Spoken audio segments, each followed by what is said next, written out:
2. Germany and Spain, in the same group stage, two of the most storied football nations on the planet. Between them, 12 World Cups, 4 Euros, an empire of trophies. One team beat both of them in 2022, from behind in both games. It wasn't France, it wasn't Brazil, it wasn't anyone from South America. Japan did it. And 3.5 years later, they are doing it again, without their best player. Let me show you exactly how. Here's what nobody wants to say out loud. Japan are not an underdog. They are a problem. A specific, mechanical, repeatable problem that European defenses do not know how to solve. And Hajime Moriyasu has been building this system for years. In the next 10 minutes, I'm going to break down the blueprint, how the mid-block works, why Kaoru Mitoma's absence doesn't break it, and which teams at this tournament should genuinely be losing sleep. Before we do, if tactical breakdowns at this level are your thing, hit subscribe. We're covering every major team at this World Cup, and this is exactly what we do every week. Like the video if Japan just got more interesting to you. And if you've got a mate who called Japan disciplined but harmless before this tournament, send this directly to them. I want a word with that person. Comment below. Which team do you think is Japan's ceiling? We'll get there. It just requires one uncomfortable decision. Let's build to it. Let's go back to November 2022. Group E Qatar. Germany were favorites to top the group. Japan were there to be respectable. That's the script the world had already written for them. Germany pressed high. They committed bodies forward the way they always do. The way Hansi Flick's teams are built to. Aggressive, relentless, no mercy. And Japan sat, in their own half.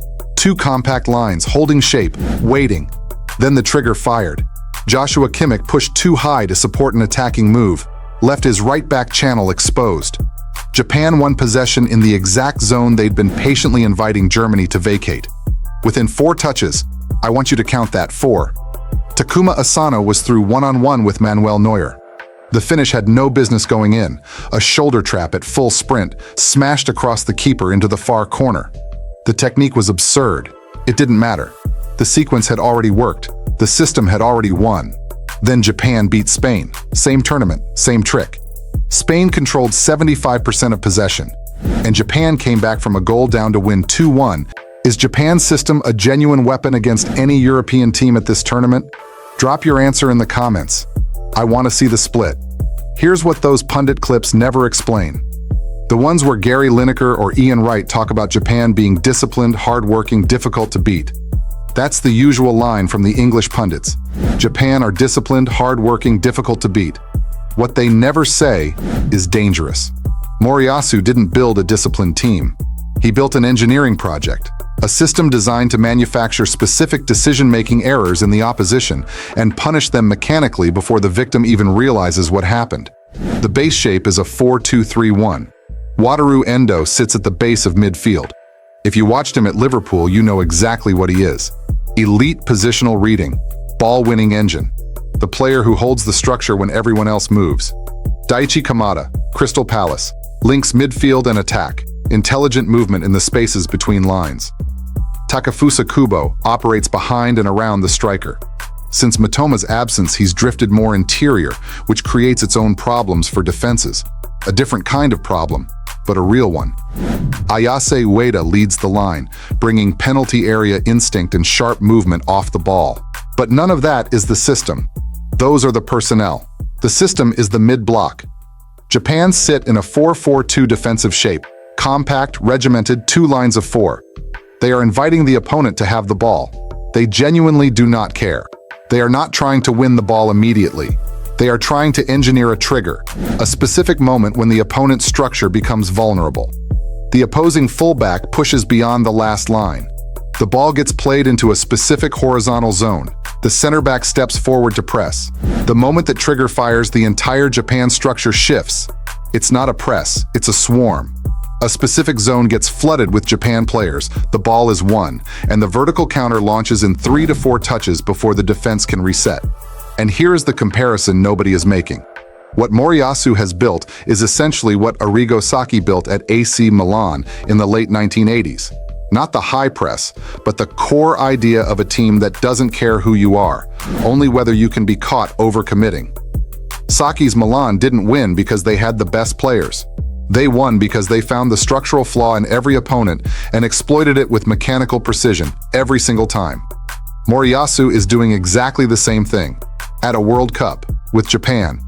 The difference is nobody takes Moriyasu seriously the way they took Saki seriously. That is about to change. And this is where that uncomfortable decision starts to become obvious. Kaoru Mitoma isn't at this tournament. One of the best left-wingers in the Premier League, rapid, direct, brilliant in tight spaces, is injured, gone. Japan are competing without him, and the reaction was predictable. Japan's attack is blunted. Their main threat is missing. They'll be fine in the group stage but go out quietly in the knockouts. Here's why that framing is wrong. The system doesn't require Mitoma. It requires players who can hold their position in a mid-block for 60 minutes without losing concentration, then execute the transition with precision when the trigger fires. That's the job description. Kubo can do that. He's at Real Sociedad. His entire game is built around reading spaces and punishing them in transition. He sees the second ball, he sees the run, he goes. Kamada can do that. He's been doing it in the Premier League. Ueda can do that. The 4-0 against Tunisia wasn't an accident. It was clinical transition football, executed exactly as designed. 3 of those goals came from moves that started in Japan's own defensive third. Yes, Mitoma's absence makes the wide threat less dangerous on the ball. He was Japan's best carrier in wide areas, individually capable of creating danger that no teammate can quite replicate. But the system doesn't care about that. The system is still intact, because it was never built around one player. Here's a number I want you to sit with. Japan have played 6 World Cup knockout games since 2010. 6. They have been eliminated on penalties. They have reached the round of 16 multiple times. They have never gone further. The ceiling is not a personnel problem. The ceiling is a psychological wall. The round of 16, the moment Japan have consistently run out of road. This Japan side, with this system, has the tools to go through that wall. The 2022 comeback against Germany and Spain was the proof of concept. The 2026 results, draw with the Netherlands, demolition of Tunisia, are the confirmation. Which team at this World Cup do you think finally stops Japan? Give me a name. Drop it below. Okay, here it is. The decision I've been building to since the start. 3 teams at this World Cup should be genuinely worried about Japan. And it's not the 3 you'd name if I asked you right now. Now here's who doesn't worry me. Spain. Luis de la Fuente's Spain are patient, possession-based, and they don't overcommit. Their press is controlled. Their structure stays intact in transition. Japan's trigger mechanic needs a structural error to fire. Spain doesn't make structural errors in the way Germany or England do. If Spain and Japan meet, Spain win that game. And one more. Teams with aerial dominance at set pieces will find Japan's structural vulnerability. Smaller squad, limited physical presence in the air. A well-worked corner or free kick against Japan's back 4 is genuinely dangerous. Zion Suzuki in goal is technically excellent, but he can't compensate for a backline that gives up aerial duels to physical European strikers for 90 minutes. But if Japan draw Germany, England, or the Netherlands in the knockouts, they are not the underdog. Not anymore. They are the team with the blueprint. Here is my flag. Japan are a genuine quarterfinal team at this World Cup. Not a dark horse, an actual contender. Anyone who disagrees is underestimating what Moriyasu has built. The system works without Mitoma. The 2022 blueprint was not a fluke. It was a proof of concept that Japan have now deployed again with different personnel and identical results.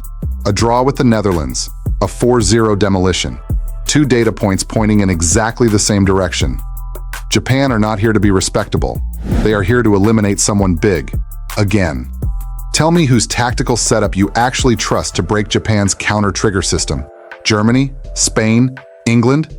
Give me a specific country and tell me why their structure avoids the trigger. Don't give me a diplomatic answer. Pick a side. Drop it below. And what do you want next? Or England's World Cup curse. Is 2026 finally different? Most liked reply, that's the next video. I mean it. If this is the kind of breakdown you want every week as we hit the knockout stages, hit subscribe and turn the bell on. We're doing every major team at this World Cup. Welcome to Football Feed. Talk soon.